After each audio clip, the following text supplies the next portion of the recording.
ನಮಸ್ತೆ ಸ್ನೇಹಿತರೆ, ಪ್ರಕೃತಿಯ ಸೊಬಗು ಯೂಟ್ಯೂಬ್ ಚಾನಲ್ಗೆ ತಮಗೆಲ್ಲರಿಗೂ ಆತ್ಮೀಯವಾದ ಸ್ವಾಗತ. ಆತ್ಮೀಯರೇ, ಈ ಪ್ರಕೃತಿಯ ಸೊಬಗಿನ ಯೂಟ್ಯೂಬ್ ಚಾನಲ್ಲಿ ಇಂದು ನಾನು ಒಂದು ವಿಶೇಷವಾದಂಥ ಕೃಷಿಕರಿಗೆ ಅನುಕೂಲವಾಗುವಂತಹ ಒಂದು ಮಾಹಿತಿಯನ್ನು ನೀಡಲು ನಾನು ಬಯಸುತ್ತೇನೆ. ಈ ವಿಡಿಯೋವನ್ನು ಕೊನೆಯ ತನಕ ವೀಕ್ಷಿಸಿ ಲೈಕ್ ಮಾಡಿ, ಶೇರ್ ಮಾಡಿ ಹಾಗೂ ಸಬ್ಸ್ಕ್ರೈಬ್ ಮಾಡಿ ಅಂತ ಹೇಳುತ್ತಾ ಬನ್ನಿ ಸ್ನೇಹಿತರೆ. ನೋಡಿ, ಇಲ್ಲಿ ಕಾಣುವಂಥ ಒಂದು ಅಡಿಕೆ ಗಿಡದ ಬೇರುಗಳು. ಸ್ನೇಹಿತರೆ, ಈ ಅಡಿಕೆ ಗಿಡದ ಬೇರುಗಳು ಮಣ್ಣಿನ ಮೇಲ್ಭಾಗದಲ್ಲಿಯೇ ನೀವು ಕಾಣುತ್ತೀರಾ. ಹೌದು, ಈ ಗಿಡದ ಬೇರುಗಳು ಅಂದರೆ ಈ ಅಡಿಕೆ ಗಿಡದ ಬೇರುಗಳು ಮೇಲ್ಮೈಯಲ್ಲೇ ಇದೆ. ಆದರೆ ನಮ್ಮ ಕೃಷಿಕರು ಅಂದುಕೊಳ್ಳುವುದು ಈ ರೀತಿ ಅಡಿಕೆ ಗಿಡದ ಬೇರುಗಳು ಮೇಲ್ಮೈಯಲ್ಲಿ ಇದ್ದಂತಾದರೆ ಅದರಲ್ಲಿ ಫಲ ಸಿಗುವುದಿಲ್ಲ ಅಂತೇಳಿ ಒಂದು ಕೃಷಿಕರ ಭಾವನೆ. ನನಗೆ ತಿಳಿದಂತಹ ಒಂದು ಅನುಭವದಿಂದಾಗಿ ನಾನು ಇದರ ಬಗ್ಗೆ ಒಂದು ಮಾಹಿತಿ ನೀಡಲು ಬಯಸುತ್ತೇನೆ. ನೋಡಿ ಸ್ನೇಹಿತರೆ, ಈ ಅಡಿಕೆ ಗಿಡದ ಬೇರುಗಳು ಮೇಲ್ಮೈಯಲ್ಲೇ ಇರುವುದಾದರೆ ಇದು ಗಿಡವನ್ನು ಬಲವಾಗಿ ನೆಲಕ್ಕೆ ಹಿಡಿದುಕೊಳ್ಳಲು ಸಹಾಯವಾಗುತ್ತದೆ.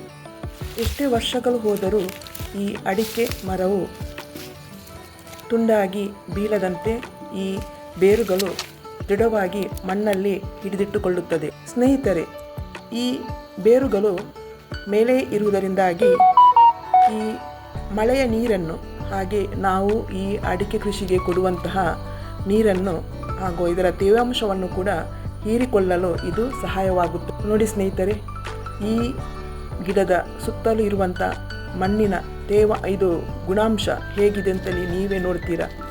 ಒಳ್ಳೆಯ ಇದಕ್ಕೆ ಬೇಕಾದಂಥ ಪೋಷಕಾಂಶ ಸುಲಭವಾಗಿ ಈ ಗಿಡಕ್ಕೆ ಸಿಗುತ್ತದೆ.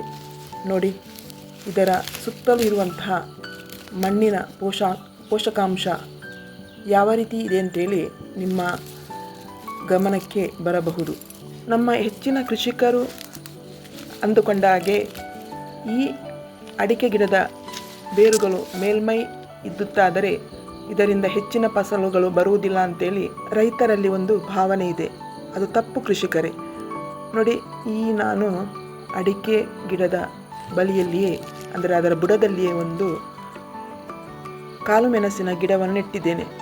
ಸುಮಾರು ಈ ಗಿಡವನ್ನು ನೆಟ್ಟು ನಾನು ಒಂದು ಮಳೆಗಾಲ ಪ್ರಾರಂಭವಾದ ನಂತರ 2 ತಿಂಗಳಾಗಿರ್ಬೋದು ನೆಟ್ಟು ಈ ಗಿಡಕ್ಕೆ. ನೋಡಿ, ಆ ಗಿಡ ಚಿಗುರಿದೆ ಹಾಗೂ ಒಂದು ಕೋಡು ಕೂಡ ಈ ಗಿಡದಲ್ಲಿರುವುದನ್ನು ನೀವು ಕಾಣುತ್ತೀರಾ. ನೋಡಿ, ಇದರ ಬೇರುಗಳು ಮೇಲೇ ಇದೆ. ಈ ಮೇಲೇ ಇರುವುದರಿಂದ ಬಹಳಷ್ಟು ಪ್ರಯೋಜನಗಳು ಇವೆ. ಆದರೆ ನಮ್ಮ ರೈತರಲ್ಲಿ ಒಂದು ತಪ್ಪು ಭಾವನೆ ಇದೆ. ಈ ರೀತಿ ಇರುವುದಾದರೆ ಹೆಚ್ಚಿನ ಫಸಲು ಈ ಗಿಡದಲ್ಲಿ ಬರಲು ಸಾಧ್ಯವಿಲ್ಲ ಎಂಬ ಭಾವನೆ ಕೃಷಿಕರಲ್ಲಿದೆ. ನೋಡಿ, ಆ ಗಿಡದ ತುದಿಯಲ್ಲಿ ಎಷ್ಟೊಂದು ಅಡಿಕೆಗಳು ಇರುವುದನ್ನು ನೀವು ಕಾಣುತ್ತೀರಾ. ಹೌದು ಕೃಷಿಕರೇ, ನೀವು ಕೂಡ ಈ ರೀತಿ ಅಡಿಕೆಯ ಬೇರುಗಳು ಮೇಲೆ ಇದ್ದಂತಾದರೆ ಕಡಿಯಬೇಡಿ. ಹಾಗೆಯೇ ಇದರ ಬೇರುಗಳ ಮೇಲೆ ಕೂಡ ಮಣ್ಣನ್ನು ಹಾಕಿ ಅದನ್ನು ಮುಚ್ಚಬೇಡಿ. ಹೀಗೆ ಮುಚ್ಚಿದರೆ ಅದು ವಾತಾವರಣದಲ್ಲಿರುವಂಥ ಆಮ್ಲಜನಕವನ್ನು ಆ ಬೇರುಗಳಿಗೆ ಸಿಗಲು ಬಹಳ ಕಷ್ಟವಾಗುತ್ತದೆ. ಆದುದರಿಂದ ಇದರ ಪ್ರಯೋಜನವನ್ನು ನೀವು ಪಡೆದುಕೊಳ್ಳಿ. ನೀವೇ ನೋಡಿ ರೈತ ಬಾಂಧವರೇ, ನೋಡಿ, ಈ ಗಿಡದ ಸುತ್ತಲೂ ಎಷ್ಟೊಂದು ಆ ಗಿಡಕ್ಕೆ ಬೇಕಾದ ಪೋಷಕಾಂಶವುಳ್ಳಂಥ ಮಣ್ಣು ಇವೆ. ಹಾಗೆಯೇ ಈ ಗಿಡದ ಸುತ್ತಲೂ ಯಾವ ರೀತಿ ಬೇರುಗಳು ಹಬ್ಬಿವೆ ಎಂಬುದನ್ನು ನೀವು ಈ ವಿಡಿಯೋದಲ್ಲಿ ನೋಡುತ್ತೀರಾ.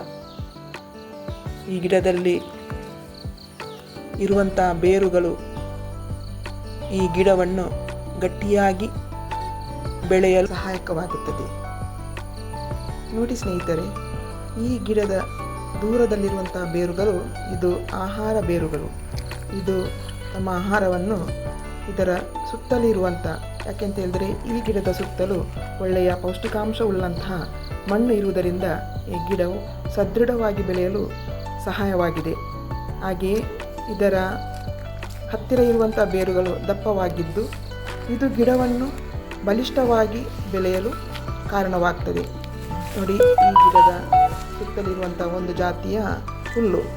ಈ ಹುಲ್ಲನ್ನು ಕೂಡ ನಮ್ಮ ರೈತ ಬಾಂಧವರು ನಾಶ ಮಾಡುತ್ತಾರೆ. ಯಾಕೆಂತ ಹೇಳಿದರೆ ಈ ಗಿಡವು ಇದ್ದಂತಾದರೆ ಹೆಚ್ಚು ಬೆಳೆಯುವುದಿಲ್ಲ ಅಂತೇಳಿ ಎಂಬ ಒಂದು ತಪ್ಪು ಭಾವನೆ ಇದೆ. ಆದರೆ ಈ ಸಸ್ಯದಿಂದ ಬೇಕಾದಷ್ಟು ಪೌಷ್ಟಿಕಾಂಶವುಳ್ಳ ಮಣ್ಣು ಈ ಗಿಡದಿಂದ ಸಿಗುತ್ತದೆ. ಆದುದರಿಂದ ರೈತ ಬಾಂಧವರೇ, ಈ ಗಿಡವನ್ನು ನೀವು ಬೆಳೆಸಿ. ಈ ವಿಡಿಯೋವನ್ನು ಕೊನೆಯ ತನಕ ವೀಕ್ಷಿಸಿದ್ದಕ್ಕಾಗಿ ಪ್ರತಿಯೊಬ್ಬರಿಗೂ ಧನ್ಯವಾದಗಳು.